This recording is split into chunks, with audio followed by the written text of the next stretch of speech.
Yes, yeah. Okay. Is that right? 20 seconds. Is this okay? So Exposure we'll web, leave right? it, right. Yeah. Looks good. Okay.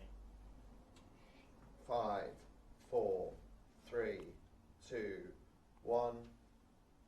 Hello and welcome to the AccountingWEB Brexit discussion panel. It's been a week since the momentous vote to leave the EU, and this is part 2 of our discussion panel. We're going to be looking a little bit more about what accountants and business owners are making of the decision. With me is Alice Neal, editor of PracticeWEB, who provide web services and content for accountants and accounting firms, and Chris Goodfellow, the managing editor of BusinessZone and UK Business Forums for business owners and entrepreneurs. We'll start with you, Alice. What's been the reaction from accountants and their clients? It's been a mixed bag, really. I think we've worked with quite a lot of clients, really small firms to quite big ones. Some of them are very locally based, some of them have a much more international client base.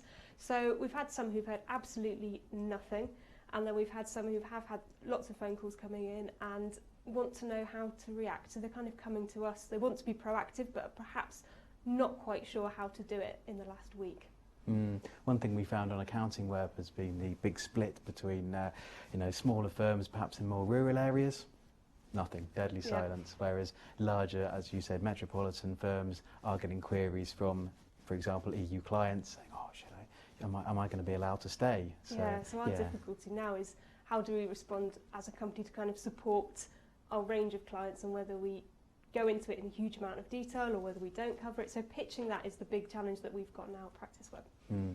And Chris, in terms of BusinessZone, UK Business Forums, what have people been saying? Yeah, so as you can imagine, there's been a sort of really heated debate in the run-up to the referendum and afterwards. We've had one thread on UK Business Forums that ran to over 2,000 comments.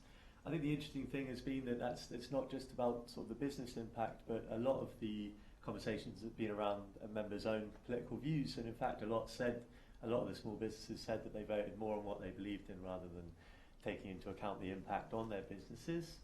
I think since the fallout of the vote, and I think we were all pretty shocked at the result and weren't expecting it, so now it's a case of kind of scrambling to work out what the impacts will be, particularly around the currency in the short term, and in the long term kind of whether there'll be any sort of downturn economically. So just kind of working through that now and really sort of scrambling to put plans in place to deal with that. And in terms of financial advisors, Alice, what have they been saying? The big concerns there have obviously been around currency. People with their investments and their pensions are kind of quite worried. So we had a lot of calls from our financial advisor clients saying that they've had a lot of calls on Friday morning, panicked people. So it's basically been a kind of reassurance mode, and we've been communicating with our clients about how they can communicate with their clients. So we're sort of a few steps down the chain. Yeah, just picking up on a point you made there, Chris, about the surprise about the leave vote. I'd imagine that larger firms, larger companies would have had contingency plans in place. Have you found that with smaller firms that they're shocked and are coming on wanting to know how to react? Yeah, I mean, so we cover businesses from 0 to 150 employees, so there's a kind of smaller end of the SME segment, and of all the entrepreneurs I've spoken to, none had any kind of tools in place to mitigate against currency risk, although as you can imagine, lots are looking into it now. So I think that's the first thing, and if they are making investments abroad, so I've spoken to, we've got a story sort of running in an hour or so that looks at those that had plans to either open new offices abroad or are paying staff that are abroad, and really have had to think about how they could scale that back now, because effectively their money's worth, or their investment's worth 10 to 15% less, depending on what happens. So it's kind of dealing with that planning of investments, but then the counter to that as well, there are opportunities here. So it's manufacturers that say, okay, can we get new clients, can we increase production runs and things like that. So it's a sort of two edges to it, really. Yeah. So Alice, in terms of people phoning up PracticeWEB, have you got a sort of standard line that you're saying? We have at the moment. I think in the first week, because it was a shock, and there's this immediate kind of what's happening?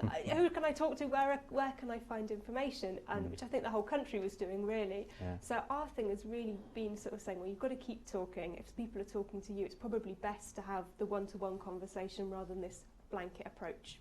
with advice at the moment. So we've really been looking at kind of reminding people how they can use their websites, how can they create content, how can they send out email newsletters, and just kind of being that backstop to help people talk to their clients and prospects. And there was a big deal made before the vote about an emergency budget, any potential emergency budget that was likely to raise taxes and cut spending. What do you know about this? Well, it was George Osborne's big kind of thing beforehand was we're going to have an emergency budget, etc., etc. Obviously, Cameron's gone, so it depends who's going to be the new leader of the Conservative Party, new Prime Minister. Theresa May is the front runner at the moment. She's actually come out and said, look, we're not having another general election and we're not having an emergency budget. So we don't know. I think we'd have the autumn statement at the end of November, start of December. I would, if I was putting money on it, I'd say we're probably going to have a bigger, beefier autumn statement / budget around then.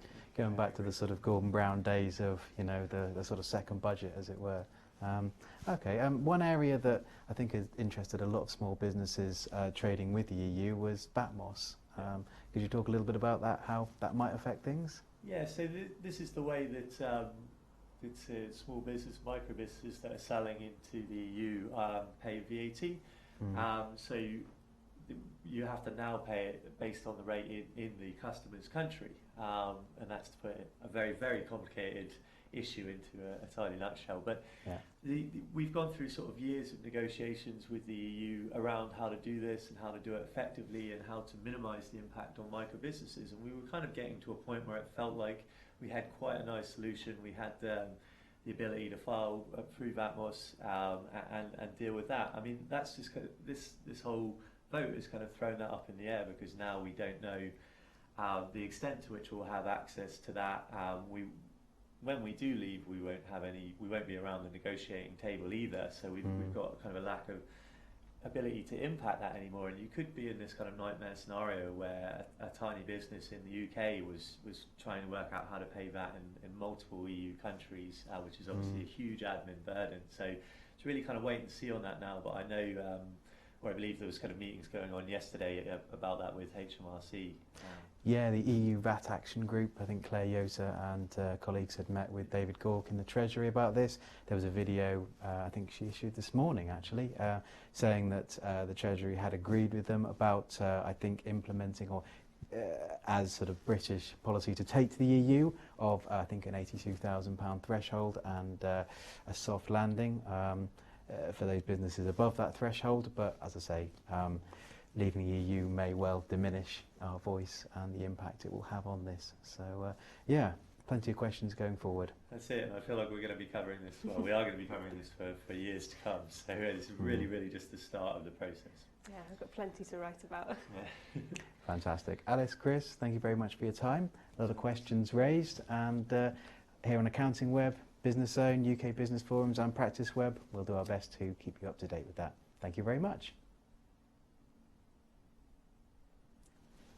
Thanks, guys. That was really good. Really interesting. Yeah. Nice and smooth. I do find I talk about a million miles an hour. Yeah, you find you're kind of going, oh, slow down. Correct subject? So yeah, no, the BATMOS thing, I don't know if I got that right actually, the 82,000, but you know, I think that was what they were putting forward that they'd made. I mean, it's amazing really that a small group of micro business owners who've banded together have actually been able to